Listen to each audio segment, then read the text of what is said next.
Friends ఎలా ఉన్నారు? ఈరోజు మనం తేనెతో గులాబ్ జామ్ చేసుకుందామండి. ఇదిగోండి కావాల్సిన పదార్థాలు.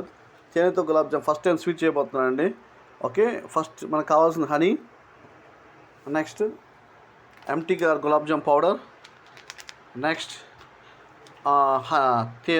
నెయ్యి గీ ఓ 2 ప్యాకెట్స్, ఓకే, యాలకులు, జీడిపప్పు, బాదం పప్పు, simple. Okay my dear friends, మళ్ళీ చెప్తున్నాను వినండి. ఈరోజు మనం గులాబ్ జామ్ చేయబోతున్నాం, తేనెతో గులాబ్ జామ్. ఓకే, హనీ గులాబ్ జామ్ అండి. ఓకే, ఫస్ట్ కావాల్సింది హనీ బాటిల్, ప్యూర్ హనీ అండి.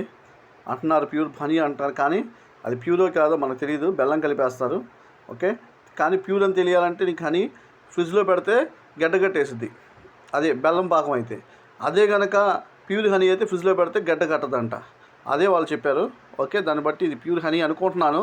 100% ప్యూర్ అయితే నాకైతే నమ్మకం లేదు, కానీ okay honey, MTR gulab jam packet, next జీడిపప్పు, బాదం పప్పు, నెక్స్ట్ యాలకులు, ఒక 2 గీ ప్యాకెట్స్, నెయ్యి ప్యాకెట్లు. ఓకే, పౌడర్ కలపడానికి మనం ఉపయోగించుకుందాం my dear friends. Okay, clear? మళ్ళీ చెప్తున్నా, honey bottle, honey, MTR gulab jam packet, జీడిపప్పు, బాదం పప్పు, యాలకుల ప్యాకెట్ ఒకటి, 2 విజయ గీ ప్యాకెట్ చిన్నవి. Okay my dear friends. Okay, ఇంకా ప్రాసెస్ ఎలాగో స్టార్ట్ చేద్దాం. అందరూ మర్చిపోమాకండి, లైక్ చేయండి, షేర్ చేయండి, సబ్స్క్రైబ్ చేయండి. Don't forget. Have a nice day my dear friends.